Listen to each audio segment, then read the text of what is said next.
What's up, YouTube? Welcome back to Celio's Network. Today, I have three guests here today joining me to discuss the Salt Lake City regionals. We're doing a meta discussion, meta forecast type deal today, and it has been over 2 years since we've done a meta discussion for an in real life regional event. So I'm very excited to be back. This is like the kind of videos that my channel really started off of, and I haven't been doing much at all of it for about 2 years because of the pandemic. So I'm so stoked to be back talking about in real life major events. I have Isaiah, Finn, and Tate with me here today.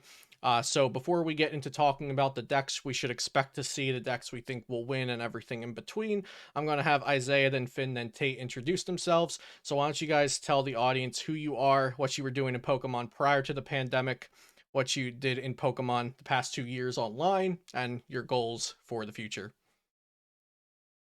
So I guess I'm going first. What's up, guys? My name is Isaiah Bradner, and thank you so much, Luke, first of all, for having me on the cast today. I'm super excited that Pokemon's coming back, ready to get back into it. Absolutely. So before the pandemic started, I was ranked 10th in North America, and I had in the past year I got top 4 at Atlantic City, and then top 8 at Knoxville Regionals. I've been playing for about 5 years, so that's a little bit of an introduction to me. Over the pandemic, I played a lot of Pokemon. I love playing Pokemon, so even when there wasn't as much to do, I still stayed up with the game. I didn't play in a ton of limitless tournaments. I just didn't want to take the time to do so on the weekends. I'd rather spend it with my family. But I kept up with the game a lot, played in Players Cup, stuff like that.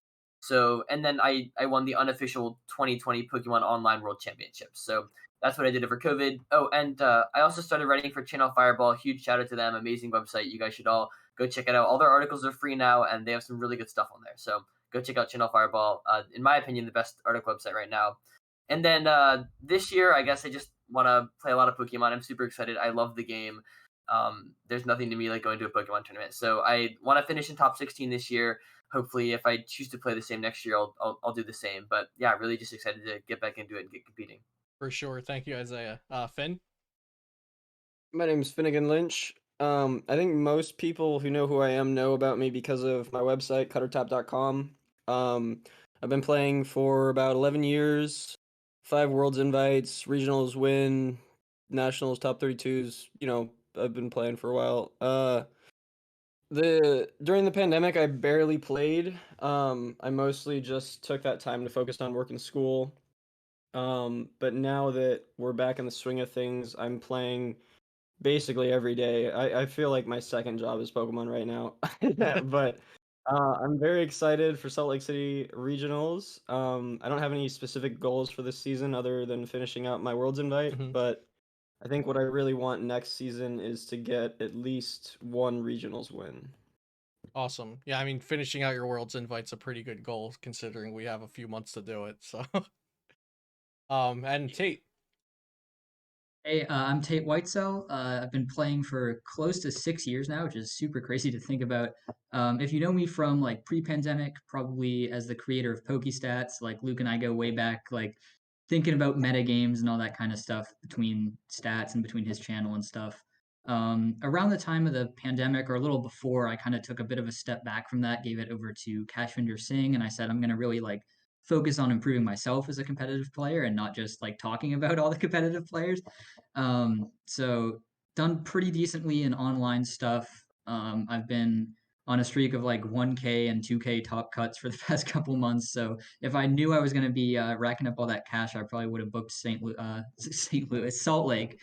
Luke and I keep calling it St. Louis. But I mean, I'll be at Indy, I'll be at Jersey, and hopefully one more as well. So my goal is just to do as well as possible at every regionals I go to this season. Awesome, awesome stuff. Um, so yeah, today we are going to be talking about metagaming, and if you don't know what that is, if you're new to major events, metagaming is kind of looking at the game within the game. Sure, we're playing this deck versus this deck, but how do players decide which deck to play? How does players decide which techs they need, which matchups to practice, which matchups to expect, things like that. And I chose my casts today not only because I know they're good players, because I know they know how to identify what a good deck is, because they have placements and things like that, but also because I know they understand the metagaming aspect, that extra little step that it takes to be performing at the top.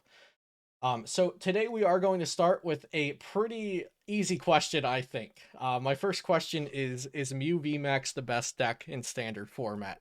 Tate. Yeah, I don't know what dimension or universe you have to be from to say anything other than that Mew's the best deck. I just don't. I mean, both in terms of popularity and meta share, it's like 3 or 4 times higher than the second most played deck at basically any event you look at online or in person. If you look at Brisbane, if you look at the Metafy best of 3 event from last weekend, I don't have the stats for Card Trooper, but I'd be willing to bet a large amount of money it was probably the most played deck there too. So, I mean, and then the fact that it just even decks that are purposefully played and built to counter Mew can still beat those decks like a good amount of the time. Yeah. It's pretty hard to find anything as better than like a 50-50 against Mew. So in terms of meta share and in terms of actually getting into the matchups, it's just far and away the best deck, I think. Finn and Isaiah, do either of you have different thoughts? I think in that video you released recently about metashare and conversion rates, you know what I'm talking about? Yeah. That really made me think about it, and it made me kind of question the idea that Mew is like just strictly the best deck. Like, if you have another deck that's got a better conversion rate consistently, maybe there's an argument for that being the best deck, but I think most likely Mew is the best deck. Yeah. I think if deck builders are more creative and like will commit to more out there ideas more often, there could be something else to topple it. But yeah, I mean, it's probably the best deck. Go ahead, Isaiah. I was just gonna say. Well, the first thing I was gonna say is I think that Mew is debatably the best deck that has ever existed in Standard since I've been playing for like 6 or 7 years. I think that I came in after Night March was in Standard, so that would probably be a little bit better than it. But past that, I don't know. There's been a Standard deck that's been as good just all around as Mew VMAX has since I've been playing the game.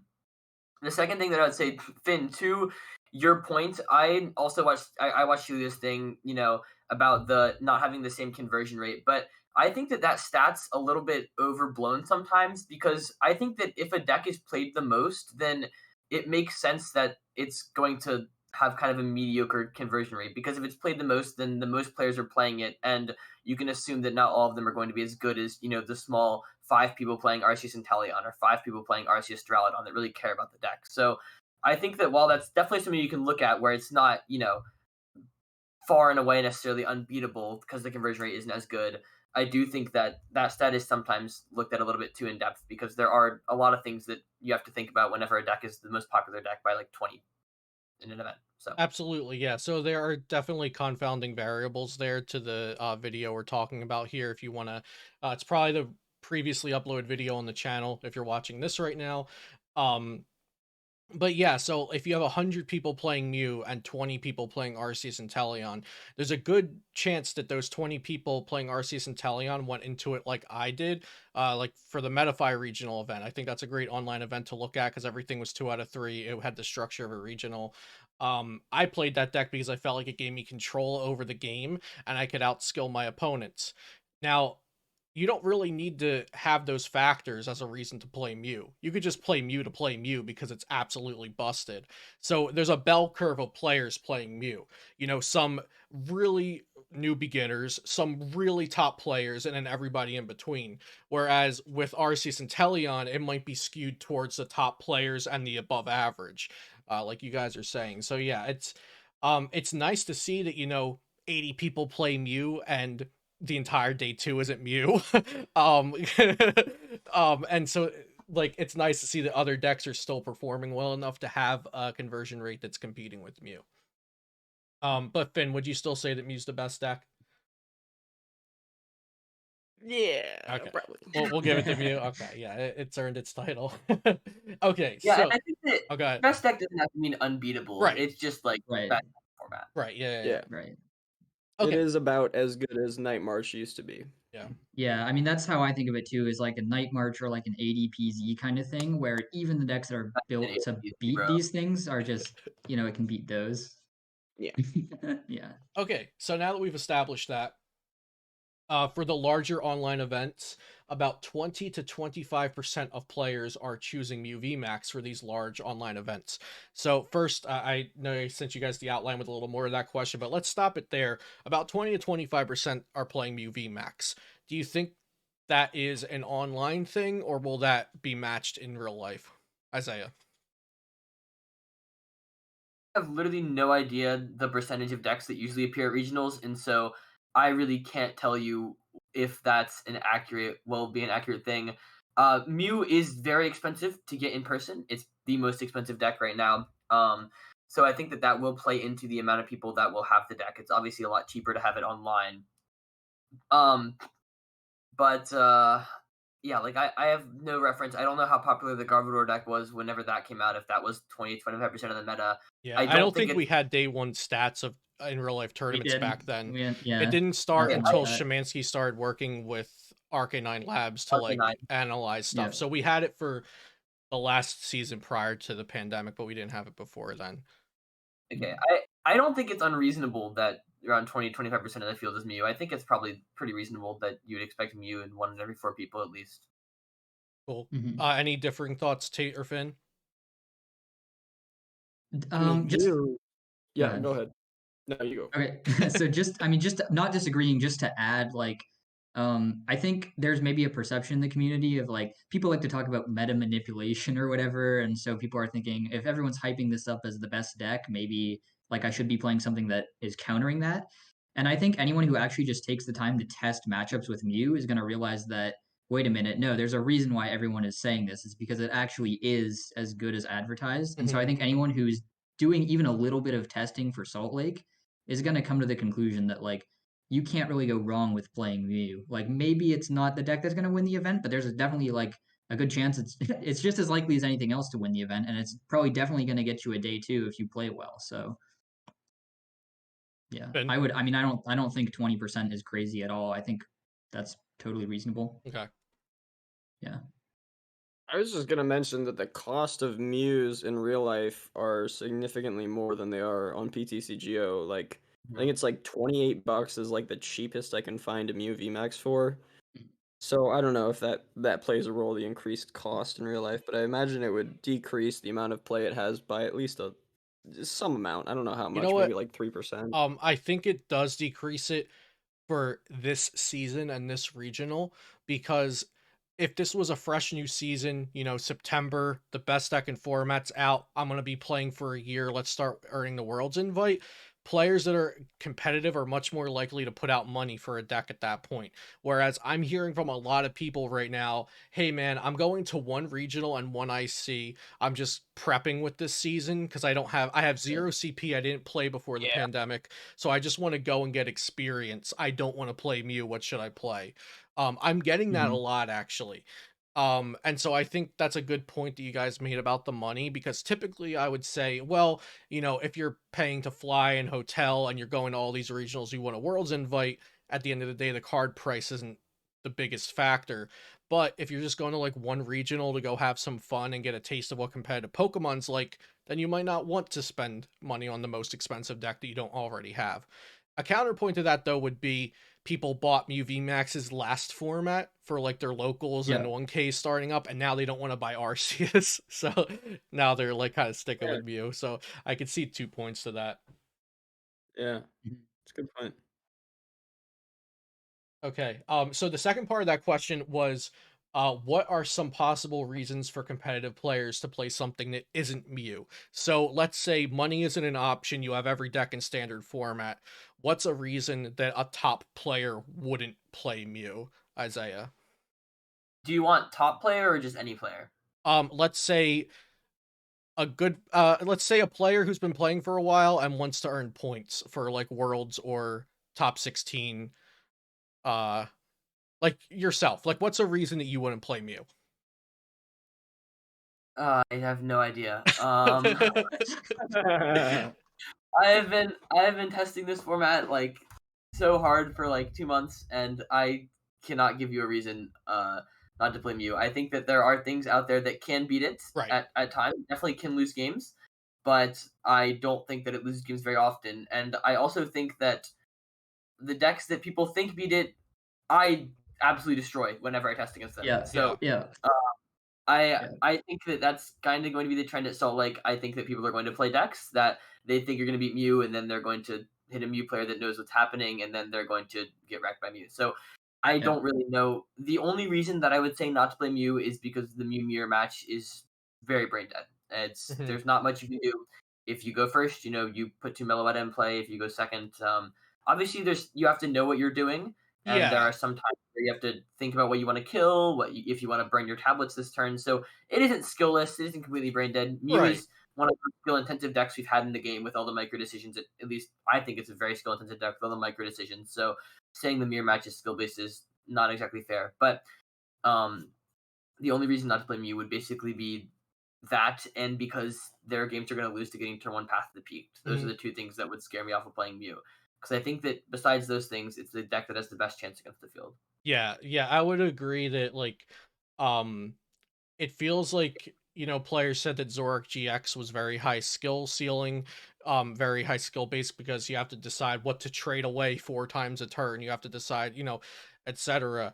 And so Mew definitely feels a little different in that you're deciding all these micro decisions that it doesn't seem skill based, but you're making all those decisions compacted into like 3 turns instead of like 10 turns over. I mean, you got to decide like, do I need to keep 4 tablets for this matchup? Do I need to keep like this switch for next turn? Like, there's all that stuff that But if the you screw difference, up and toss the wrong resource, you're gonna get punished the later. difference between drawing one card and not can win you lose you games. Hmm. The difference between you're playing one tablet or not can lose you games. I mean, even in your opening hand, like playing your opening hand is difficult. The deck has so many options. With all the search cards, when do you play Cram? When do you play Phone? So the deck has a crazy amount of decision making in it. Yeah, And and I think uh, that's one thing that could steer players um, that away from it for this regionals. Is I do think that Mew is an extremely hard deck to play, and I do think that if you haven't played it for a while, then you're going to lose a significant amount of games to not being able to play it well enough. That shouldn't scare you away from trying to play the deck, and if you're confident in it, definitely bring it. But I do think that it's not a deck that you can easily pick up and cruise the day two with. right. I might disagree slightly because I do think it has a low skill floor and that the deck's inherent strength can carry you sometimes, but to perform at the highest level, it's difficult. If It you're definitely It Yeah, definitely can carry you sometimes, but like I mean, if you look at like the results from the online tournament, I think Mew had like a 47% win rate, right? Mhm. And I think that you probably should have had like a 75 or 80% win rate based on the decks that were played. Like, Yeah. I mean, the RCS deck that got second, I don't think that deck can ever beat Mew, and that guy went 7-0 versus Mew. The Jolteon person that got first, well, they went 1-1 versus Mew, so I guess that's not a good example. But I don't know. There are a bunch of you will probably lose games to RCS and Teleon that you would have won otherwise. Is a good example Yeah. if you don't. So I definitely do yeah, agree. I mean, with such a powerful deck, you can pick it up and you can genesect your way into day two. But it's not that I easy. also think the community's been underselling Mew as a very, very easy deck with no skill expression. And so people are picking it up and then just like throwing cards at the wall and seeing what sticks, and that can yeah. also account for the lower win rate. I No, think I it's mean we've been joking on Twitter all this stuff about like Mew players need to read Psychic Leap or like Mew players need to not try to play 80 cards every turn, right? Mhm. Like it really is the honestly the more I've played the deck, the more I've realized that actually it is a lot more of a skill based deck than people were giving it credit for last format. I I like think. even testing because you have to think so much. Like every turn, there's so Mhm. many thought. Yeah.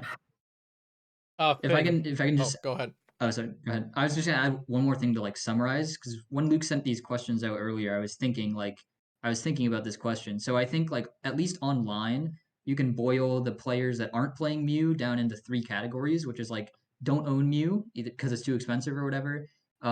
People that just never want to play like the best deck because like people that just stubbornly want to play rogues all the time, and then people that don't feel comfortable with Mew's matchups. And so I think all 3 of those are just categories that you can like exclude if you're looking at players that are looking for like the top 16 chase or trying to win regionals and stuff.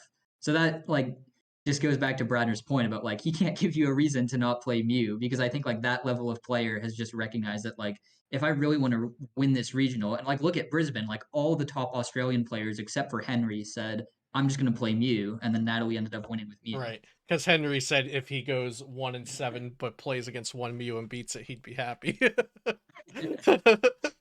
want to hear what Finn has to say on this. I Yeah. want to hear what Finn has.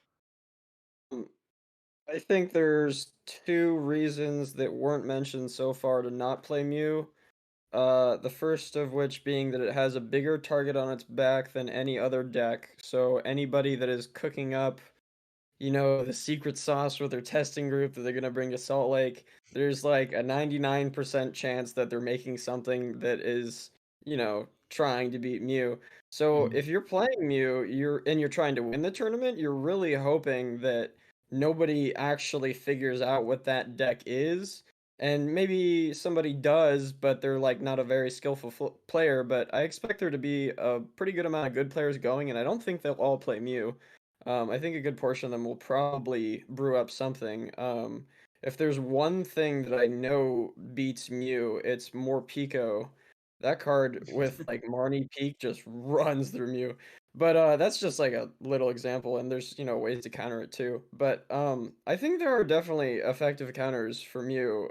People are just rather uncreative in their deck building a lot of the time. And I think there's sort of an assumption that all the good players will play Mew, and so you just need to worry about Mirror. But I do think that some good players will play something else. And then the other reason, not to play Mew is that, even if you're not playing against somebody who's brewed up this special deck that's gonna beat you in top 8, everybody playing against knows how to play against Mew. I mean, you're not gonna run into probably anybody who's never tested the matchup before. So you're not really surprising anybody with anything you do. Right. As somebody who has been doing at least a dozen coaching sessions a week leading up to SLC, every time I sign into the Discord call with my student, they're like, "All right, so I'm running X against Mew today, and I'm playing Mew." So like everybody is Yeah. practicing against Mew, and they're calling up their friend. They're like, "Yo, can you run Mew against me? I got this new rogue deck." Like Yeah. everybody wants to test against Mew, and then the afterthought is like, "Okay, well, let's run against Duraludon once or twice. Let's run against Arc Intel a couple times." But like Finn said, I agree. I'm not sure how much that factors into it, but everybody is playing against Mew. Everybody's practicing against Mew. And I do know that a lot of times, like, the very top players like to have an edge on the format, right? Like, Yeah, Isaiah, that's true. you piloted Zoro Naganadel checkmate to an IC prior to the pandemic, and like, just if you could just So, bro. if you could just talk on that for a second.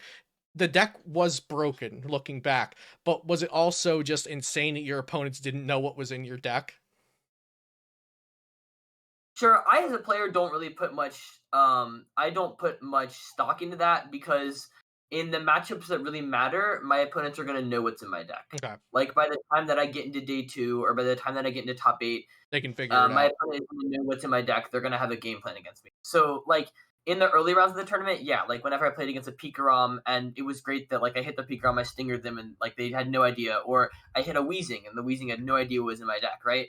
So like obviously there are times that you are going to get an advantage out of that, and that's great. And there is definitely something to going into a tournament with a deck that your opponent does not know how to play against, because there is something to be said that good players are going to go into a tournament and know how to play the best matchups inside and out. And even if you can get a slight edge on that, then it's worth something. I definitely agree with Finn on that. So yeah, it I guess to answer your question, I don't think about that much. I think good players will figure it out, but it definitely does help for your opponent to be confused a little bit. Cool.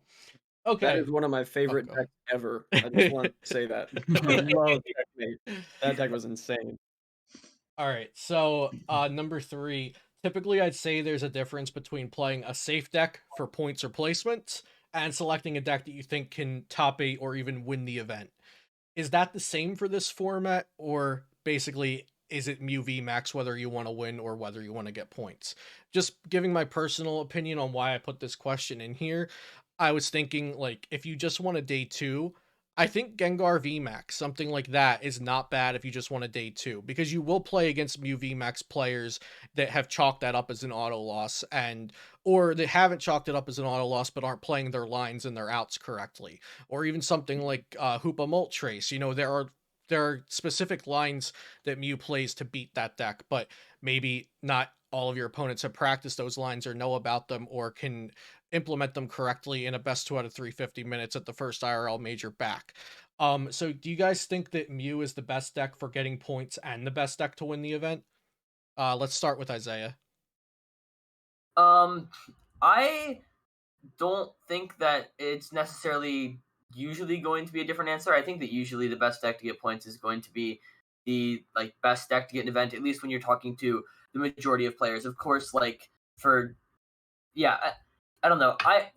I have a hard time distinguishing like the best deck to win the event should be the best deck to get points, right? Because it's just the best deck. I don't know if there's really usually a difference between them. So I'm gonna say that yeah, Mew's gonna be the best deck for both of those. I guess that if you wanted to say like a run hot deck is the best deck to win the event with, but I still think that wins the event in a lower amount of time than what the best deck's going to be. I also think Mew Vmax can run hot though, so like Yeah, that's for also sure. fine. Like if you want to change it into a run hot deck, just add a couple catchers or something like, and then we're playing with more coin flips.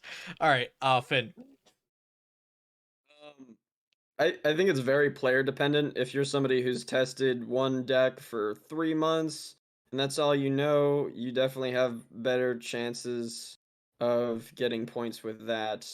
Well, okay, but that's not part of the question though. You said win But that's a good or that's just good input though. That people want Yeah, to hear that. I think we're kind of saying I don't think it. I think they should be the same deck, right? Finn, like for you for a person, I think that the best deck to get points and win are gonna be the same. Not for every person, but Let's say like for you, Finn. for you individually, your best deck to get points is probably gonna be the best deck to win the event, right? Intuitively, I feel like I should say yes, but as I'm thinking about it now, the deck that I would pick if I wanted to get some points, like just make top 64 or something, that actually is a different deck than I would choose if I wanted to win the event. Because I feel like once you hit top 8, once I hit top 8, I'm probably facing one of those counter decks that actually does beat Mew played by a good player, right? So Mew is what I would pick if I just wanted to get points, because I'm like 99% sure I could get points if I just played Mew. For sure. But I actually want to win the event, so I think I'm going to play something else. So I Sure. guess that's my answer. That makes sense, yeah. Yeah, as someone, I'm not going, and I don't have any secret sauce to leak anywhere. If I just wanted to pick up my 50 points and go home, I would be playing Natalie's list from Brisbane and piloting it to the best of my ability. But if I wanted to win after getting into top 8, I would probably be playing an Arceus deck. Go ahead, Tate. Interesting. Yeah, this is a tough one because I agree with both Bradner and Finn. Like they both made good points. And so one thing I like to think about is like I think it was Virginia Regionals 2017 when Grant Manley made finals with that like Wallstall, really wacky rogue thing. Yeah, so Araquanid, the and it was quad Wallstall Wobbuffet, versus Quad Araquanid. Lapras. Yeah. He just like probably had his opponents reading half his cards all day. One Right. of those Grant decks, right? Mhm. So I don't know that that's a deck that anyone would have said like you should play this if you want to get points, right? If you want to get top 64, you would have just played like whatever was in that format, Volcanion or I Decidui or played Evil whatever. Tall Although, Garb and yeah, got Evil points, Tall, so right? there we go. I played Evil Tall So, Garb because I thought it was exactly. safe, and there we go. Yeah. But like Grant was trusting. First of all, he was trusting his ability to predict the metagame, which is why he built that list the way he did because Mhm. it had a lot of decks that it would have auto lost to, but he just didn't hit them because he predicted the meta. Right. And then by the time he got into day 2, it was like almost every matchup was an auto win for him until he hit finals. But Yeah. so that's an example I like to think of like I don't know that like so like there are rogue decks that have won, regionals and big tournaments that are never going to be what people would say like you should play this for points. You should just play one of the like top 5 meta decks Yeah. probably that you think has a good matchup spread. Um in this format, it is tricky, right? Because Mew is just one of those things that has such a good matchup spread, even against its theoretical counters, that it is just a deck that can win regionals, as we just saw, Mhm. and it's a safe deck to get points with. So Yeah. my answer in this format is probably going to be that it's the same deck, that I think it's Mew. But I agree, like Gengar is a good idea, right? That that you just mentioned. Like Gengar's totally a deck you could probably go like 61 in day 2 with, right? Based off matchups. So Mhm. yeah. But Actually, I just feel like where's the fun in like not trying to win the event, right? Like why play the safe thing if you feel like you have something that is going to win the event? Well, I I would just think, go for yeah, that. I mean, I do Right. think that is the difference between where players are at, right? Because there are players that maybe they can go to this one regional and they need 50 more points for their invite. Yeah, that's They true. don't know if League Cups or anything, if there will be any other kinds of, and so like they don't want to play something risky. They're like, okay, I want to play the That's most true. consistent, best matchup spread, etc. So Yeah. I was just going to mention, I actually don't like Gengar at all if I want to get points, because that is like one of the most inconsistent top decks. Agree. That Like deck is you, Great. I so want to bad. hear this. if you want to get points in after day one, you probably just want a very consistent deck that you can play pretty well, right? That's probably what gives you the best odds of getting points. But if you play something that's inconsistent and is highly matchup based, you could just Yeah. brick often and not face your good matchups, and that's like very possible with Not even Gengar. that good against Mew. Like if it goes second, it's not even that good of a No, matchup. no, no, no. Yeah. Yeah, I've been I telling Yeah, that's people true. like when you're looking at matchups for Mew and you're using percentages, like whatever you wrote it in as, just give Mew an extra 10%. Like if you think it's a 40-60 Right. for in Mew's Right. if you think it's 60-40 in Mew's favor, it's probably like 70-30. If you think it's 40-60 in the other deck's favor, it's probably a 50-50. Mew can sneak it out Yeah. sometimes. No, I don't. I mean, I also hate Gengar as a deck. Mhm. I've like talked about it a lot, but I was just thinking along the lines that Luke said of like you're gonna hit all these Mew players that aren't necessarily that good at playing Mew, and so you're just gonna like be On able to cheese average, them in with theory, Gengar. It's right? right, like it's one in theory. I mean, I certainly wouldn't play the deck if I was going, but I see the logic behind like if you just need a small amount of points, it could be okay. Right. Well, But I this agree is with Finn though too. Like Mew, Arceus are just the two things you should play probably if you want well, like points. this is the feedback that the viewers need, right? Because I know there's going to be someone in the comments that say, well, I want to play Gengar VMAX because my list is consistent and it beats Mew, and so Right. I want these viewers to hear the feedback from Isaiah and Finn and Tate saying, well, I don't think Gengar is a good deck. It actually bricks more than you think, and if I'm piloting Mew against it, I feel pretty okay that I can sneak out a win against it, right? I mean, if they think that their Gengar deck's really good and they're confident in it, then that's your deck. Then go with it. I Right. mean, if Yeah. that's what you've been playing, then roll with your deck. But in general, someone looking to try to pick in a deck, I would not pick up Gengar and roll. Right, Yeah. perfect. Like Finn just said a few minutes ago, like if you've been practicing a deck for 3 months and you've really got it down, stick with it. But this one was more going out to people that like, okay, I have all the cards, I could play 20 different decks. What do I play? Is it Gengar? Probably not for that person. Don't do that to yourself. Right. Yeah. Yeah. Okay. Yeah. So this was a specific question that somebody had asked. They asked about some of our individual deck selections and why it was like that. So I played Arceus and Teleon in the Metafire regionals recently. Tate has been playing Hoopamolt for some 1Ks and Suicune and Teleon variants for 1Ks. Isaiah, I believe you played Arceus Duraludon in an online event. Put in a few online events. Yeah, okay. So they asked, so why'd you guys play these decks in these events? Was it, and would your choices for those change if it was a regional that day? So just to give the template, I played in Metafy this past weekend. If that was a regional, my deck selection wouldn't have changed. I would have played the same deck that I played to the Metafy thing. Isaiah? Yeah, I played Arceus Duraludon because I thought it was one of the strongest decks in format. And then Natalie won with Horn, and so the deck is completely obsolete. But before Natalie won with Horn in her deck, Seems I think pretty the deck good. was really good, and I really enjoyed playing the deck. I like those kind of decks that I feel like give you a lot of control over the game. Arceus Duraludon is kind of a simple, streamlined deck, but there's still a lot of skill in choosing what you did. So that's why I played the deck. I liked the consistency. I liked winning if I opened Arceus Energy, and I was considering it for Salt Lake if Horn stayed on the download. But Right. Now that there's Horn in Natalie's list, the deck is unplayable. Right. So I would not play it. So Tate, how about Hoopamolt? Did you, if the 1K you played in was a regional, would you have played the same deck? Absolutely not. So I went up this weekend like primarily as a seeing friends thing, and then secondarily as a playing Pokemon thing. So I said I just want to play some fun games, and if I make top cut, then great. And that worked out fine. I got top 4, but I was going on stream for top 4, and I said to James Arnold, who was casting, like it is an absolute miracle that I'm 7-1 with this deck right now. Like I thought it was so bad.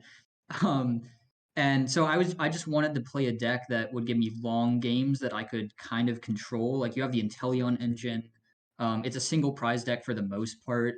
So I just felt like I'd be able to outplay people with it for most of the day, which is what happens. But if I was like at a regional and say I'm in day 2 and I'm like hitting all these players that have really tested and know the matchup really well, it should not be beating Mew consistently. It certainly should not ever be beating Arceus consistently. I beat 2 Arceus in Swiss because they just didn't play very well. Mm-hmm. So if I was, what did you say? Scary. Yeah, no, like you can't even with Zapdos in the deck, you can't deal with it if they know how to play against it.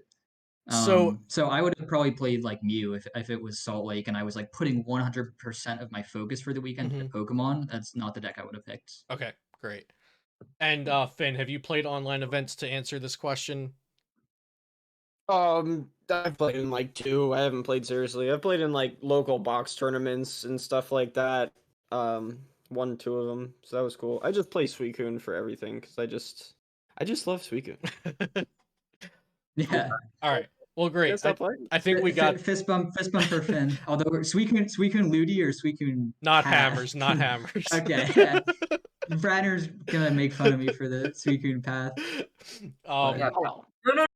Suicune Path is broken, was broken, but the hammers are what were trashed. Oh, okay. Hammers are unplayable. I like the hammers, but That was Okay. yeah. So But like that's an example of like a deck that I played for, and I got split finals and then top 4 at 2 1Ks because I played that deck because I thought it beat Mew, and I just like I don't think I dropped a set to Mew at the entire time at those 2 events. So like that's an example of like me actually picking a deck that I thought would win versus me playing Dark Box like for fun / trying to just outplay people. So you were playing Suicune and Teleon because you practiced the matchups. You glued yourself to that deck for 2 months after stealing the list from me, and then The deck that I invented with no input from Luke whatsoever. So Yeah. so basically, this is a great example for the viewers of a comfort deck. Tate has been playing the deck in real life and online, so he just kept taking it to events because he felt he knew his deck better than the opponents would know their deck, and he also enjoyed playing the deck. Is that about right? That's basically it. Cool. Yeah. So I think that wraps up that question really well.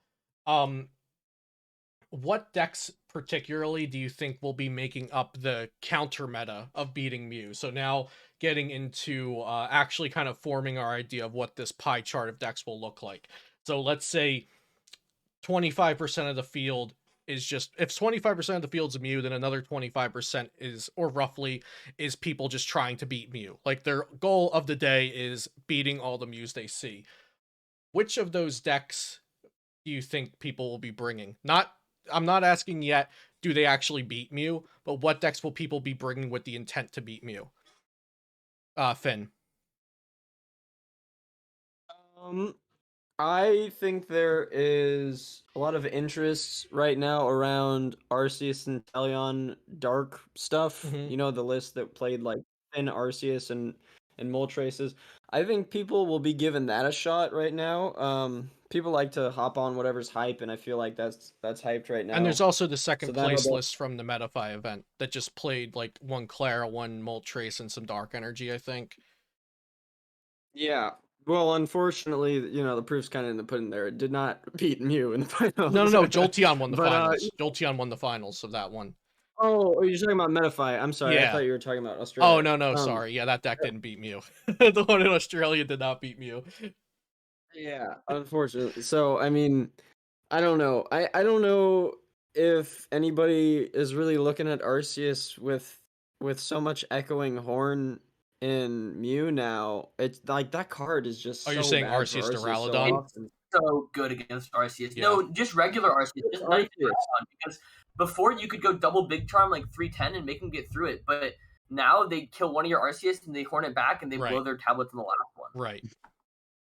Yeah, that's exactly what I'm thinking. I just don't think Arceus decks actually beat Mew, with the exception of maybe that Moltres version. I haven't actually tested with it or against it, so I don't know. But I think a decent amount of people will play Arceus. If anything, it might be going down. I think if anything, Mew just gets more popular. Honestly, Mhm. I think as time goes on, it just seems like more and more things.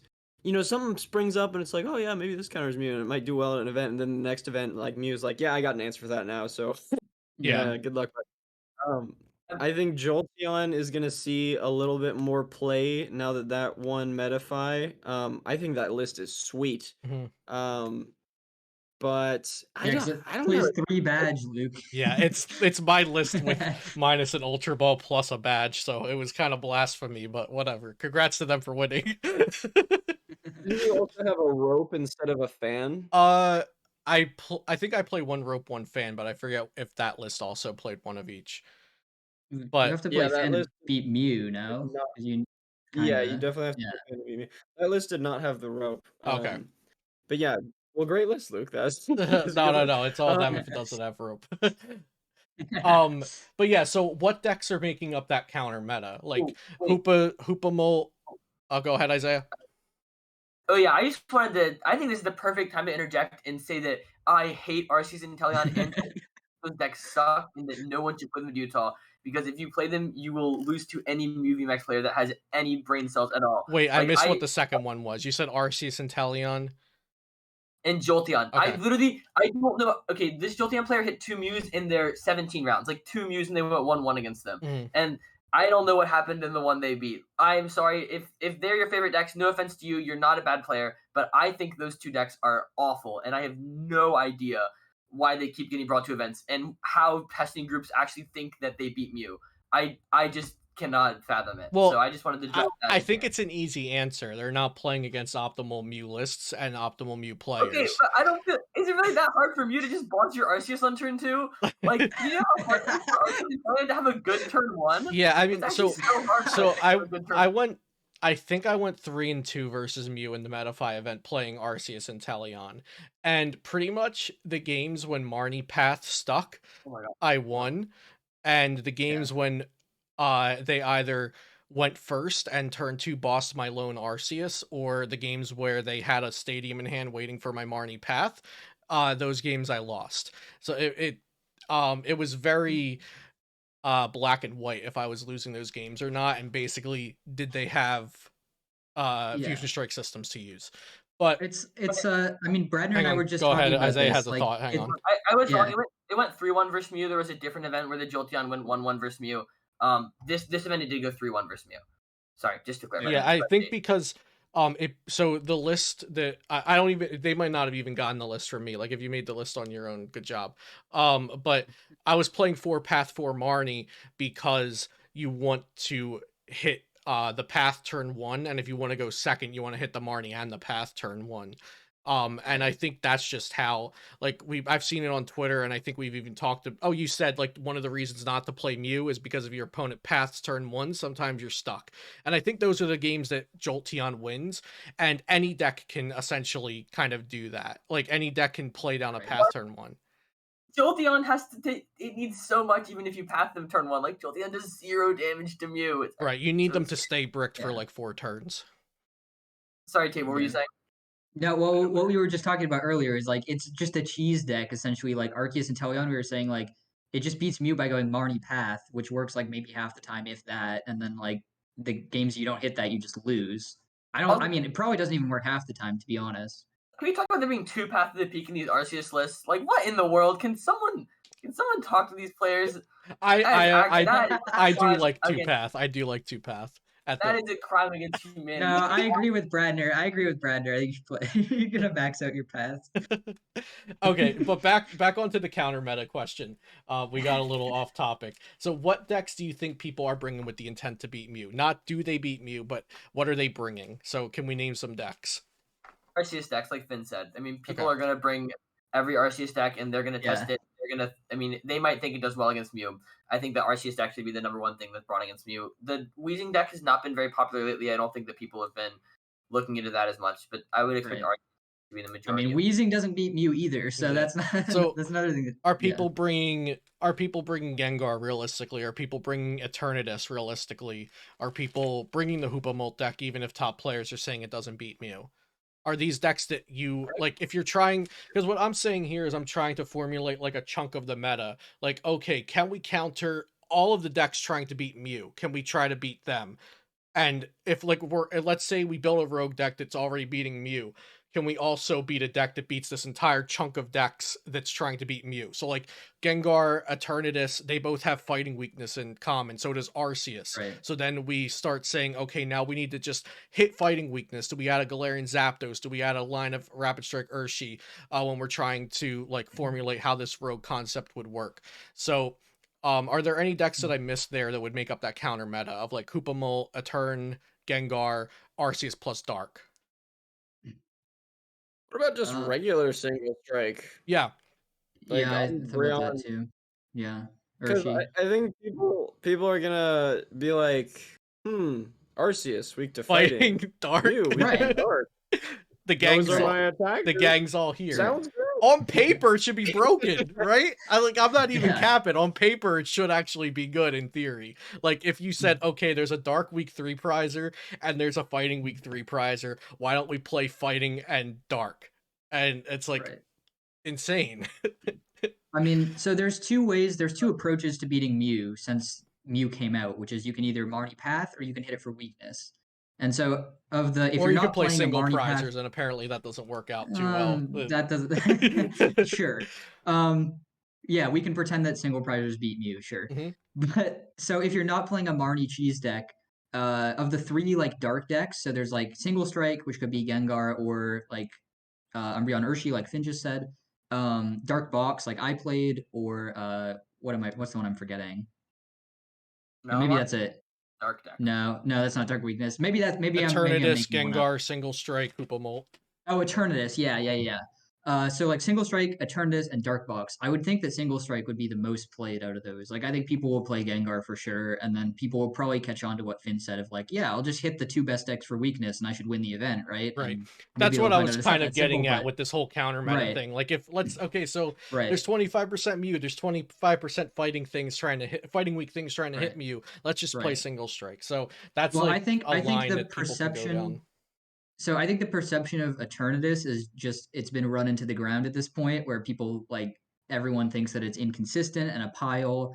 I think honestly, it's kind of a middle ground thing. I think it's not really a pile, but it's also like not really that good. Like it's just not something I'd play. Yeah. And then Dark Box is just like kind of a janky deck. Like if you look at online metagames, it's never more than like 5 or 6%, if that.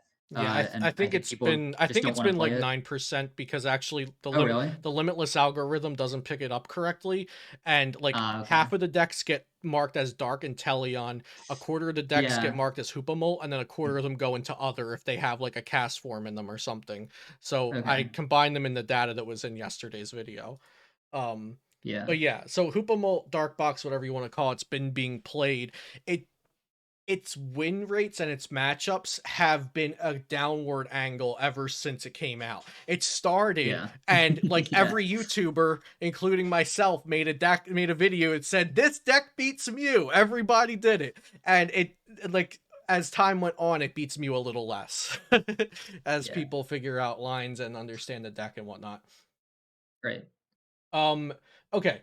So we kind of talked about this, but if people are trying to counter Mew, they're also trying to counter Arceus decks. How do you counter Arceus Duraludon? Regardless if Horn makes the Mew matchup good, I'm not sure that for the average field, it just makes it completely won by Mew. I think if a good player is playing Mew and a good player is playing Arceus Duraludon, they're equal skill, Mew is going to win. But if the Arceus Duraludon pilot has more experience with the deck, maybe the Mew player picked it up last night because they haven't played Pokemon for a month and they're like, this deck seems good, Arceus Duraludon can still beat those Mew players even if they have Horn. So what decks are we playing to counter the Arceus decks in general? Do we add anything different in that we didn't mention if we're also trying to beat Duraludon? I don't think you need to worry about Arceus Duraludon. That should not be a deck at this regionals. Okay. I just don't think it'll be a deck. I don't know if he agrees because I know he's going, but I don't think it'll be a deck. I think it'll be like 10% of the meta share if I had to guess. I think a lot of people are Really? going to play. I think a lot of people are going to play. high. Maybe 8. That's crazy. Maybe 8. Yeah. Maybe 8. But I think a lot of people. It might be 10% of the junior division betting. No. Because looking at this and looking at trends, people started locking in decks that they want to decide and practice like 2-3 weeks ago. And people started practicing Duraludon. So when we're saying if you're comfortable with a deck, you should just stick to it, that's going to be Arceus Duraludon for a lot of people. I mean, yes, but if you're comfortable with a deck that just sucks against like every matchup or just sucks against the best deck in format, you shouldn't play it. Okay. Don't stick to Jolteon or Arceus Duraludon, guys. They take it back if those are your 2 comfort decks. I would switch out of those. Okay. You can stick to the because so the thing is, Jolteon is better than Arceus Duraludon for sure. I agree. Jolteon is better. It is better. Jolteon is better. So Mew should just be playing Echo Horn now, I think. Mm-hmm. And like the Echo Horn line is not rocket science. You literally just use the Echo Horn and play boss and win the game. Like it's not that hard to figure out. So I don't think the fact I don't like oh, like Arceus Duraludon is going to be like beating all these Mew players that don't know how to play against it. I don't think that's a realistic thing to think. I think Mew players are going to know at this point. Finn, Also, oh, go ahead, Isaiah. check before Luke. I don't know if there's much to say on this question. The best thing to do against Duraludon or to Arceus decks, in theory, is to play Zapdos and put a cape of toughness on it, and then Yeah. try to to Arceus. So if you're looking for a Yes. baseline, what do I do to include in my deck? Then you're gonna want a Zapdos and a cape of toughness and hope that that's able to Yes. give you 4 prize cards. I said this actually about Darkbox because I mentioned that I used Sableye 0 times across the whole card trooper. It was totally useless. I was just quick balling it out of the deck most games, and Zapdos was carrying me in the Arceus matchups. And if I had a cape, if the Sableye was a cape, like it would have been so busted, right? Because you just take 4 prizes with Zapdos every game, and then you just clean up with Moltres. So I think Bradner's totally right. Like that. And then so maybe Arceus has to play Scrapper or something like that. I don't know, but that would be like a really cool If you're scared way to of beat Arceus. Yeah. Yeah. Really? But I wouldn't be that scared of it. So, But yeah. Finn, do you agree? Do you think Arceus Duraludon is just falling off the map now? I definitely think it's decreasing in play. I think a lot of people who were playing it might be testing out Arceus Intel or Arceus Dark Intel. I think if you're trying to counter Arceus, there are definitely some decks that do that. But if you just want a tech in many decks that's good against it, just Tool Scrapper, getting rid of 2 big charms is pretty good. Yeah. Yeah. I think Jolteon does well against every Arceus variant. Just 2 Cheryl is so good. Like they just do not deal with that Yeah. very well because like you Yeah. heal and they heal, but the thing is they only heal 1 and you Right. still do 100 or something else on the bench. Right. And you're more consistent because you have Inteleon and Flash Energy is so good. Mm-hmm. People underrate how consistent Jolteon is. That deck is Speed, Yeah. speed light. Oh, what was Energy, it? yeah. I think you said I do the Flash. same thing. Flash Yeah. is weak. Flash, No I do weakness. the same thing. I don't know the Flash names is of any good of the in that deck. special energy. But yeah, so Yeah. Duraludon might be falling off. You guys might be right. Maybe I'm over exaggerating, but we'll see. Like a lot of Arceus Dora players might just see Arceus Int and they're like, oh, okay, this isn't hurt as much as Echoing Horn. It's probably hurt a good bit, but not as much. So let's just switch to Arceus Int because that's what all the good players are playing now. Right. Like I think if you already bought Arceus, it's not gonna like kill you that much to just take the Duraludons out of the deck and put an Inteleon line in there. Like looking at Henry and all the Australian lists, I think people are just gonna do that. For sure. Yeah. Okay. So if people are we okay, so I reference these regionals a lot. There's Toronto regionals 1819 where Pika Rom was like claimed to be the BDIF, like how do we beat Pika Rom? It's going to be everywhere, and the most popular deck was like 15% Pika Rom. The next like 45% of the meta was decks deliberately just trying to beat Pika Rom. There was Night March, there was Lucario GX, there was Buzzwole GX, there was X fighting thing, there was another fighting thing, another single prizer. It was literally just like half of the meta was trying to beat Pika Rom. It was an expanded regional when Toronto 1819 when Will Jenkins got top 4 with Trevenant. Okay, that's what I thought. Yeah. I was what you're talking about. Yeah. So Pika Rom was supposed to be the best deck, right? That's what everybody said. So many people tried to beat it. Like it was like 40% or something of decks that were just trying to beat Pika Rom. And so then there were 14 people that played Trevenant and 11 of them made day 2 or something. It was either 8 or 11 of them made day 2. It was just a ridiculous conversion rate because they didn't even hit Pika Roms. They hit all the decks trying to beat Pika Rom, and then only one Pika Rom made day 2 and it didn't even place well. So, and then I did the same thing with a few other players, myself, Will Jenkins, Justin Bakari, all played Trevenant to Richmond. I forget what the year or whatever was, but Isaiah played Zoro Control, I believe. And Turbo Dark was supposed to be the best deck, and I was just trying to beat the counter to the counter. So I was playing Trevenant to beat Night March and Buzzgarb and etc. Is there a world where that kind of counter meta to the counter meta can form, or is Mew just too popular and too good? Mew is going to beat all the decks that there is not be a world where Mew does not exist. You are not going to dodge Mew. And so you can't play a deck that loses to Mew. I think that the Pika Rom event is in general is going to be a huge I mean, obviously it's an outlier. That's not going to happen in many events. But I definitely don't think you can apply that to this event. Right. Yeah. I think Mew Vmax is too well rounded. Pika Rom had obvious faults. Pika Rom had obvious things to counter. Great deck if not half the field's trying to beat you, right? Right. But Mew VMAX just has everything. I would like my friend who is kind of getting back into competitive Pokemon was like, "Oh, aren't we just ruined because of Duraludon?" I was like, "No, Echoing Horn." They're like, "What about after your first Echoing Horn? If they have a second Duraludon, you can never hit with no basic energy in your deck." I'm like, "Bro, Max Miracle, it literally says you can hit anything you want." And they're like, "Oh, this deck's broken." I was like, "Yeah." Like they gave you VMAX everything. So I would tend to agree that I don't think a counter to the counter meta can form. That's kind of like one of the more exciting things for me when those things do happen, as someone who really likes watching metagames form. But I would tend to agree with Bradner that Mew's probably too strong to allow that happening, because in reality, in day 2, Mew probably beats both the counter meta and the counter to the counter meta, so it doesn't even Yes. matter. Do you guys have Finn and Tate? Do you have any opposing thoughts on that? Do you think there could be counter meta and counter meta? I totally agree with Bradner. I think everything he said is right. The tournament that I think back to is Worlds 2016, where Night March was viewed very similarly to the way Mew is viewed now. And first and second place at Worlds were two decks that weren't Night March. Right, And Mega they were just, Audino and Greninja Break. yeah, they were just decks that had a pretty good matchup against Night March. Not amazing, but pretty good. And then did well against a lot of the other counter decks. Right. So I think that's possible here. Now, so for 2016, Mega Audino was a deck that virtually no one knew about. Like, you knew about it, some of your testing partners knew about it, and then over in Japan, Shintaro Ito, of course, who ended up piloting it to victory. But it was not a deck that was popularized. The only popular video I can find on it from that time era, I actually found this when I was talking to Finn months ago, like talking to him about, hey, you actually knew about Mega Audino back then, and we chatted about that. But Dark Integral Gaming had a Mega Audino video. For anyone who doesn't know, Dark Integral was like the OG, like casual Pokemon watchers YouTube channel, and he actually was like, Mega Audino's broken. But yeah, so could there be a Mega Audino type deck that comes out at SLC, a deck that like 2 people know about, isn't on the radar, but it beats Mew handedly? Yes.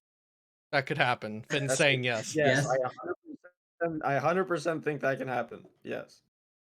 I'm hopeful that it will happen. I'm not sure that it will happen, but I'm hopeful that it does. I think there's a lot of opportunity to like. So I don't remember who was saying this on Twitter. Someone was saying like you could just put random Vmaxes in Arceus and you might find something that's actually good, right? Because Arceus can kind of just like Zoroark, you can Right. just kind of put some stuff in there and Yeah, I then think I somebody just finds something that's retweeted broken. the Arceus sent a Scorch Yeah, VMAX list and you, said that. yeah, that's the one I Yep. saw. Yeah, and I'm not saying that Arceus Centiskorch is good. I'm just maybe it is, maybe it's not. No, Nobody's tested it, but right? But Arceus like, V-Star allows, you can right, pair it with most things and it at least can put up a fight in a competitive environment. Now, because there's never going to be right, 30 different decks that are all tier 1. That just doesn't happen. But Arceus V-Star does allow for experimentation, and maybe you just have to experiment enough until you find something that clicks. correct. Don't think that deck's gonna come out. Also, I counterpoint Mega Audino, didn't it like shouldn't it have not won? Like even though it won, like wasn't it undeserving of winning? Like it probably should not have won. Against Greninja Break or like against Night March? General, it wasn't that broken, right? Like it worked, it won, but I mean it probably should have lost to Salmon top 4, probably should have lost to Greninja in finals. I might be wrong, I but feel that's like what it was very favored against Night March, but it should have lost to Greninja. okay. I don't know, Finn, do Well, you either have any? way, if Greninja won, it still would have been two non-Night March decks Right. in finals. True. Sure. So I don't really care too much about that part. Well, but then Greninja would have won a world, so like we would have to care Right. about that. Oh, that would be disgusting. I'm so happy it didn't win Worlds. That deck's awful. Okay. I don't think that it will happen. It could happen, but I mean it could happen for any event. Okay, But I so don't Finn think thinks it could happen. Tate's huffing hopium, and Bradner's pessimistic. So we have I just don't. we I have don't the know whole what that deck would spectrum. look like. Like, certainly there's people out there that are, the Henrys and the Joaos and, the brain trust people that, like, come up with all this stuff, better deck builders than me, but, like, I just don't know what that deck would be. I don't see anything that is, like, some magic concoction that nobody's figured out yet that somehow beats Mew and the other stuff. Maybe we'll find out in 6 days. Arceus can get Maybe. close, but it can't get. I haven't gotten it. It can get kind of close. What but I was haven't it? gotten Arceus decks can kind of get close. Yeah, no, Like- I agree. There's been so many times in my personal testing and other people I've talked to trying to like crack how to beat Mew where you think you finally got it and then you realize, oh, Mew just Right. changes one play that they do and it's not a win anymore. Right? Right. He posted a post. It was like me and my homies trying to craft the perfect Arceus V-Star deck, and it was like a bunch of people around. Like there's a bunch of scientists in the lab. And like facts. Like Yeah. I've been trying to find the perfect Arceus deck for Right. a long time. Right.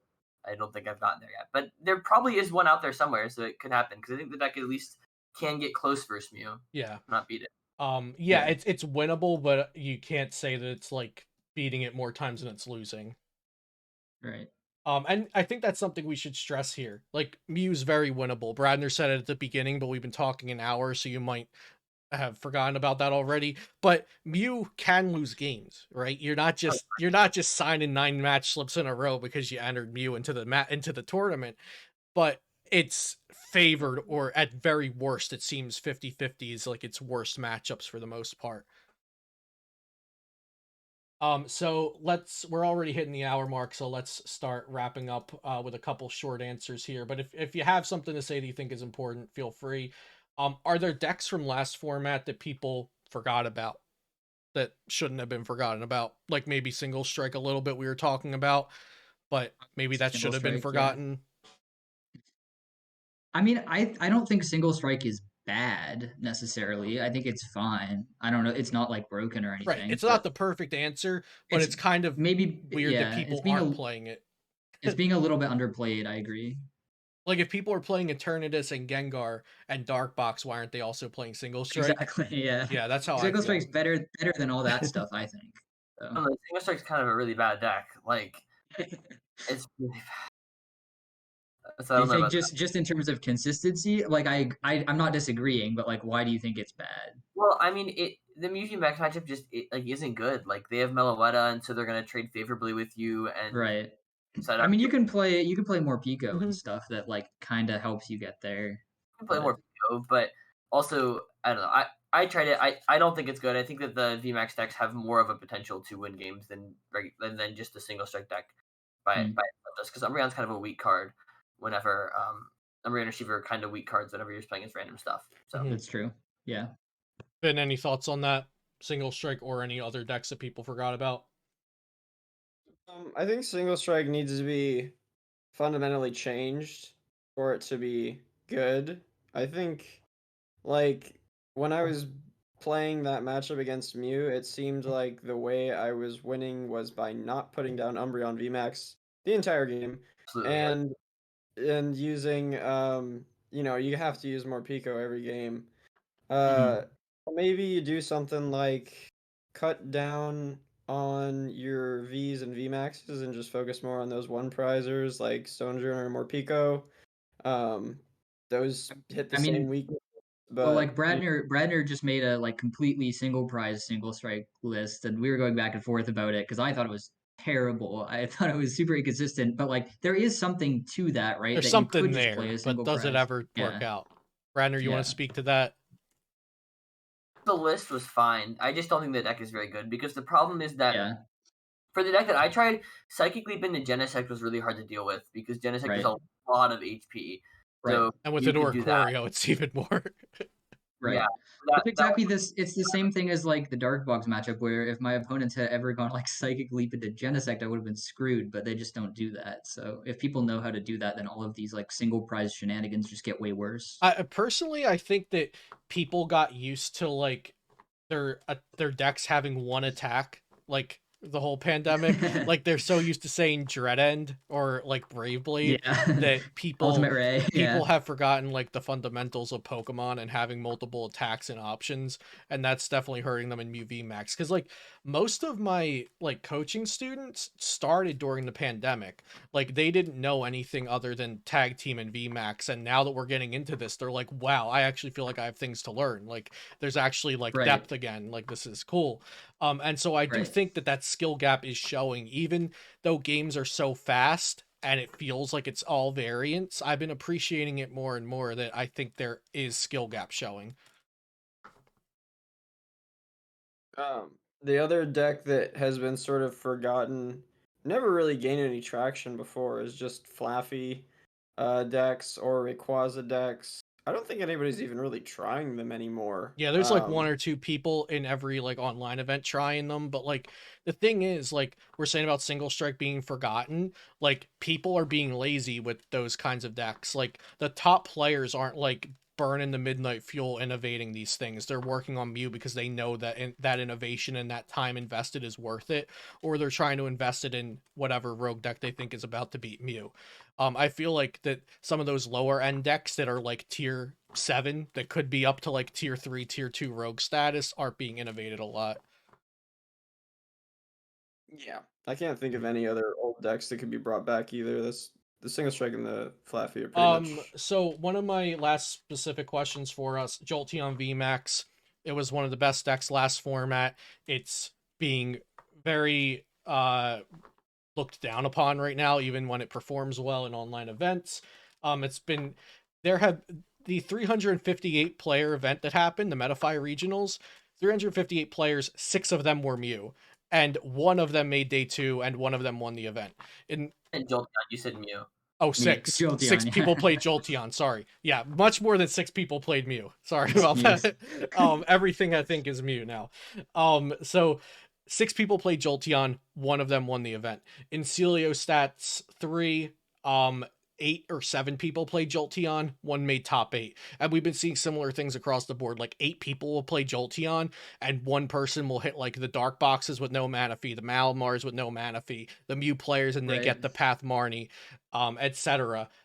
I'm going to answer my own question here, and you guys can tell me if you disagree. It is not worth teching Manaphy into your deck because there's going to be 10 people playing Jolteon at a 700 person tournament, and you're probably not going to hit them. Disagree or agree? Yeah, please don't play Jolteon. I think that No, it's no, horrible. Manaphy. I'm saying don't tech Yeah, Manaphy.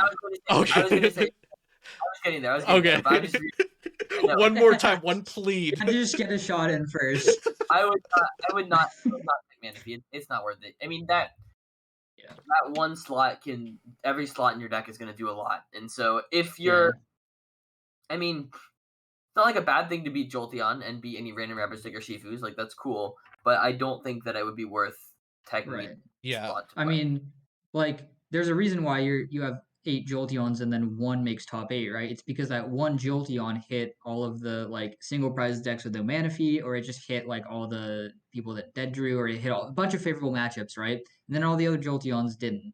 Right. And like the I other think Jolteons got so run you're over always by boss killed a Jolteon. Good game from right. you. Like you're always gonna have that one like Jolteon or whatever it is, Rapid Strike Urshi or Jolteon's kind of something like the that's gonna Greninja just almost. Not in the same way that it's a yeah. bricky deck, but in the same way that like Well, yeah, 10 people play it, one makes it in, nobody text Tina promo, right? right. Like But it does suck to like be that single prize player that you do lose to a Jolteon Right, because you didn't yeah, put it Manaphy in, but sucks, and like then you have a you vendetta, shouldn't. and then you want to Like play you Manaphy for the rest of the year. right, but like you should also realize that like the one time it does happen is not like a reason why you should put a dead card in your list, right? It's like Yeah. Jolteon is not anywhere near enough of factor in the metagame where you should be playing bench barrier. Isaiah? kind of, I don't think that Manaphy's going to win the matchup single-handedly. Like Jolteon is Right, very, that's very true too. price decks, and so I don't think it's unreasonable Jolteon can kill it and Yeah, then just keep running you over. right. That's true too. Finn, any additional thoughts on Manaphy Jolteon? Yeah, I would agree. It's probably not worth it to play. The only time that I could see it is in decks that also play Pokemon Recovery, because you can get it back and reuse it, so that makes it a little bit better. But Yeah, like if it turns a very unfavored into a very favored, and Jolteon was going to be a larger meta share. But like I was gonna say like I do kind of feel like if you're playing Malamar, it might not be awful to play Manaphy because like Dude, you cannot play Manaphy in that deck. It's you don't every think so? every card that's not a Rapid Strike card in that deck makes your card like makes your deck significantly worse. That's my view on it. Like, That's true. I agree with I just that. viewed it as like it's a Yeah. deck that it already plays carrier, and it's kind of like not the hugest deal to just Cinchino the Mana Fee away whenever. But I get what you're saying. Right, but like last format prior to Brilliant Stars, it was normal to face like 2 or 3 Jolteons in a large Right, tournament. and it's not now. And if it was, I Yeah. would say it's worth it to have Mana Fee, even though it's a bad card everywhere else mostly. But I agree with Bradner for Malamar, and I agree with for every deck pretty much right now. Like, just take the hit if you hit one of the 10 Jolteon players. Right. Like if And- you're playing Malamar, you should feel like you're able to, like you're playing a high roll deck anyway. You should just be like, I'm gonna beat all the Mews, I'm gonna beat all the like Gengars or Arceus or whatever, and like if I hit a Jolteon, then so be it. I'm not saying that's gonna be the case, but like that's the mindset if you're playing Malamar. Do you guys think Malamar is good? Toward Reklev played it in the Metafy regionals, obviously an online event, not as much on the line as a regionals or IC. He made top 16 with it. I do. Yeah, go ahead. Go ahead, Brendan. Isaiah. Ford hit 2 Mews in the 14 rounds. Just putting that up. Yeah. I do think it's good, but if Mew just plays Oricorio and uses Psychic Leap at the right times, then it's difficult to beat Mew. Which is just the case with any single prize deck, right? I think Malamar is better than Dark Box. I think Malamar is the best single prize deck. I completely agree. I think Malamar is definitely better than Dark Box. Yeah. I don't think it's bad at all. Ben? Yeah, I think Malamar is a good deck. I agree. I think it's better than Dark Box. It's likely either the best or definitely one of the best of the one prize deck options. It's surprisingly consistent. You totally can one shot Mew Vmax. Looks like you do pretty good against Arceus. I think it's honestly kind of poor versus Arceus, because you have to knock out 2 310 HP 2 prizers and then an additional 280. Whereas against Mew, you only have to get that one shot like twice on big Pokemon. And in my Arceus versus Malamar experience, I played against Tord in that tournament. I played against at least one other Malamar, and I've played in Malamar outside of that event. I've always felt like it's in Arceus's favor, and Malamar has to like hit all the things. Can I ask a quick question for Brenner and Finn? Like Lee and I have been debating about whether Malamar should play a boss because we feel like it should play one, like keep your opponent honest because they're just gonna like slam Crobats on their bench and stuff, and so that's just free 2 prizes for you if you play a boss. But obviously, it's not the most consistent thing in the world in Malamar. So I don't know if you guys have thoughts on that. I'd rather just one shot what's in the active. I mean, if you're playing the Minccino version, it might be better. I think for the Inteleon version, probably not, just because Minccino can get rid of your non-rapid strike cards. Yeah, Tord played one boss in his Inteleon list, but again, we're just I saw that too, yeah. Because I thought it's like if you hit something and you don't knock it out, they're gonna retreat to a different thing, right? And you're never able to like finish off that KO. So I've always just felt like a boss is something Malamar should play, but I don't know. I think a boss is good in the deck. I would play a boss in the deck. Yeah. Okay, so moving on to the general questions, and we'll wrap it up. If you had to guess the 5 decks that will be a part of your 9 rounds on day 1 of Salt Lake City Regionals, so there's going to be, if I told you you're going to play against 5 different decks over the course of 9 rounds, what would you guess those decks will be? We'll start with Finn. I'm hitting 5 decks. 5 different decks. Okay. 5 decks exist in this? I'll probably hit Mew 2 or 3 times. Yeah, you don't have to say how many times. You don't have to guess. You don't have to go that far into it, but just like the archetypes you think you'll hit. Yeah, so I'm definitely hitting Mew. Yeah, definitely hitting Mew. Yeah, that's a free. Everyone gets a free space. Yeah. I think I'll probably run into Arceus Duraludon, Arceus Intel, one prize Dark, and one more. And then the last slot is probably kind of a toss-up for me. Maybe Rapid Strike Malamar might take that spot, or Gengar. I'm not sure. Okay. Bradner, I think that Isaiah. the 5 decks would be Mew, 3 Arceus decks, and a Rapid Strike Malamar. That'll be my 5. That makes sense. Yeah, because Arceus, etc., has become like its own thing on Limitless. Like there's some Right. Arceus in here. We don't know what else is going on, but there's definitely Arceus. So that makes sense. Yeah. Tate. Yeah, I don't know how like so Arceus. I guess I'll just put Arceus as like Arceus and Teleon. Mhm. So I'd say Mew, Arceus, and Teleon, which like may or may not have the dark package, Right. or like I've seen, A yeah, small all that pack. Yeah, stuff. yeah. Yeah. Mew, Arceus, and Teleon. Uh, Malamar, Gengar, and it's either gonna be maybe Arceus Duraludon or Ice Rider. I think Ice Rider is actually something a lot of people might play. Yeah, there are some Ice Rider Yeah. stands out there. It's always in the online tournaments, it's always up there as like a 6-7% kind of thing, I Yeah. think. I will welcome the Ice Riders with open arms. Give Yeah. me the Yeah. I I think the deck yeah. is like fine. Like it's not like Right. I think it's too fair. I think it's yes, yeah. been this way with Ice Rider for a little while now. It's just like a little too fair. Mhm. Because you have to Melanie so many turns that you can't play a more broken supporter like Boss or Marnie. So Or Leon get that Oko. right. Right. I mean, Leon is cool, but first of all, if they play Oricorio, it doesn't work Doesn't even anymore against matter. Mew. And then you get to do it one time. So Yeah, I think Ice it's Rider's kind of cool, mid. but If anybody disagrees that Ice Rider's yeah. mid, feel free to speak. I think it is mid, but it's also kind of just a safe deck that kind of like it's consistent and like But it it's beats consistently Arc. mid. It's mid, Right, no, I Like totally agree. Yeah, but like you're fine into Arceus, I would say, and I like single enjoy strike playing stuff. Ice Rider. Like, and I Yeah. you know, like Isaiah said earlier, if we're crapping on your deck, it doesn't mean that we hate you as a person. Like, pick another deck. Like, we're not saying that because you enjoy Yeah. playing this deck, you suck. We're saying you No, enjoy I playing think this like deck that maybe we enjoy playing too. But if $5,000 in championship points are on the line, we're not choosing it. I think we'll see Ice Riders in day 2, but not top 8. That would be my prediction. Okay, so now Tate and I aren't going, but we'll still answer this question. What are the top 3 decks that you're considering for the event? Like if the event was tomorrow, would be your top 3 choices. If you only have one top choice, that's fine if you're not even considering other things. And if you're considering something that you don't want to leak or it's your team's rogue selection, whatever, just say you have another deck that you're thinking about, but this would be my mainstream choice.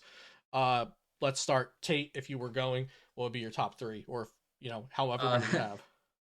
yeah, my top 3, Mew, Malamar, and then I'm gonna trust in my boy Frank Persick and say Arceus Flygon. Oh, okay. I But actually like I think, Arceus Flygon. but I don't think I would play it over Mew or Malamar. Yeah, I think those would actually be my two. I like Arceus Flygon a lot in the theory that like I can play around a lot. My opponent doesn't know what's exactly in my deck list. I can have techs, but it's not Yeah. something that I would say to the general population that's watching this video, go out and learn Arceus Flygon. I would definitely not say that. Yeah. Um It's either I mean Arceus Flygon or Arceus Inteleon are definitely like the two Arceus Arceus variant, yeah, variants I would go between. Yeah. very fair. Finn. Mew, Suicune, Jolteon. Okay. Suicune, huh? I like Oh that. yeah, I'm down broken for deck. that. All right. Finn, do you have a couple of words you'd like to say about Suicune Ludi? It's busted. Nobody knows how to play it. Yeah, I've been saying, It's true. yeah, Finn and I think the same thing about Suicune Ludi. I've been saying that a lot in last format, especially people asking why don't Suicune Ludi win events, why isn't it top 8? Because people didn't know how to attack with Aqua Bullet. That was like That is so true, actually. I've had when I was playing Suicune last format, I did like so many coaching sessions where I just was like, oh yeah, just attack with Aqua Bullet here. And it would like blow people's yeah. minds. It was crazy. And go ahead, Isaiah. Your top 3 or your top 1 if you only have one. Yeah, I feel like that was included for me. I'm gonna say Mew, and then I'll put a second. I'll say some Arceus deck because I think that's the only other really possible option for me. That makes sense. I think that for the rest of this week going up to SLC, the two things that I'll be doing is just playing as many Mew games as possible, and then trying to find if there's some way that there's an RCS deck I'll feel comfortable with. But otherwise, I think just being able to play out of your mind with Mew is going to be the best thing I want to do. And that's actually what I've been telling my students the past few weeks, so I completely agree with you, and I think that's a great note to end on, is that practice your comfortable deck a lot and have that as your fallback. When you feel comfortable with that, try testing out some spicy stuff, and when that fails, you can go back to your comfortable deck and play that, right? Yeah. All right, guys. Well, thank you so much for being on. I'd like to quickly shout out my sponsors, PotownStore.com, Beast Coast Pokemon, PokemonCard.io, and CardTrooperGames.com. You can find all the links for that in the description down below. And my guests can also give their shout outs and whatever else they have to say, and I'll add any links that they mention in the description down below as well. But thank you guys for watching. Let's go Isaiah, Finn, and then Tate. Once again, Luke, thank you for having me on. Shout out my Twitter at Isaiah Bradner. I post on there whenever I do an article. I'll post on their updates from this weekend, so definitely go check that out. And then I also do coaching. If you're interested, you can message me on Twitter. I don't do it through a platform, but I've been coaching for a long time now. Seen some good success through that, as I'm sure all the players here have. But yeah, I do coach. And finally, just check out channelfireball.com. As I mentioned earlier, the article website I write for. I put a lot of time into the articles. I know everyone that writes for them does, so I go check that out. Yeah, and I just also want to give Isaiah a plug that Isaiah, you're going into your like third year of masters now. Technically, if the pandemic didn't happen. Yeah, this is the second half of my first year in masters. Right. So. Yeah. So if there are seniors or even juniors out there needing coaching, and maybe they want somebody more in touch with their division, even you've won international championships in seniors multiple times. So just once. The most top cuts out of anyone in seniors ICs, I believe. But okay. Just one victory. Yeah. So I think Isaiah is a great choice if you or your child is playing Pokemon competitively and you're in the seniors or juniors division. I think Isaiah is really more in touch with those divisions, because I even get, I coach my fair share of seniors and juniors, but I get a lot of questions that I don't have specific answers to, like how different is the metagame between senior and master? How many of the top meta decks should I? So just to shout out that. Thanks. Yeah, absolutely. And go ahead, Finn. Shout out to my team, Cutter Tap. That's it. I hear we're pretty good. Okay, go ahead. Yeah. Finn's sufficiently offline that I can do this. I still never made an announcement that I'm part of Cutter Tap because I joined like as the pandemic happened. So there's my announcement. Okay, go. Yeah. Go ahead, yeah. Shout out to my team. That's Undaunted. And then that's linked in my Twitter bio, so you can follow me on Twitter at TWhitesell42. Also, like my coaching links and deck list links are there as well if you're interested in that. But yeah. Awesome. Thank you guys so much. Sorry it ran late. We had a lot to talk about with the first IRL regional coming back to North America. So good luck, Finn and Isaiah. I'll be rooting for y'all. And thank you guys again for being on here. Thanks for watching. I'll see you next time here on Celio's Network.